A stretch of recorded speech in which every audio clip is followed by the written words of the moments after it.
હે guys, welcome to chemistry Gujarati medium. રસાયણ વિજ્ઞાનની કેટલીક પાયાની સંકલ્પનાઓમાં સ્વાધ્યાય 1.1 નીચેના મોલર દર ગણો.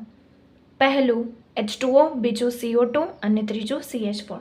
H2O એટલે કે પાણી. ઓકે, સૌથી પહેલાં તો એ જાણી લઈએ કે હાઇડ્રોજનનો જે મોલર દર છે એ છે 1, ઓક્સિજનનું મોલર દર છે 16, પછી કાર્બનનું છે 12 મોલર દર અને ઓક્સિજન ઓકે આવી ગયું. ઓકે, હવે સ્ટાર્ટ કરીએ. H2Oનું મોલર દર. H2O ઇઝ ઇક્વલ્સ ટુ હાઇડ્રોજનનું કેટલું છે મોલર દર 1, હાઇડ્રોજન આવા કેટલા છે H2Oમાં 2, તો ઇન્ટુ 2 પ્લસ ઓક્સિજનનું 16 છે મોલર દર. ઓકે, તો 2 + 16 18 ગ્રામ પર મોલ. મોલર દળનો એકમ શું થાય છે? ગ્રામ પર મોલ. એટલે કે એક મોલમાં રહેલા જેટલા બી જે વજન છે એનું ગ્રામમાં વજન, એક મોલનું ગ્રામમાં વજન.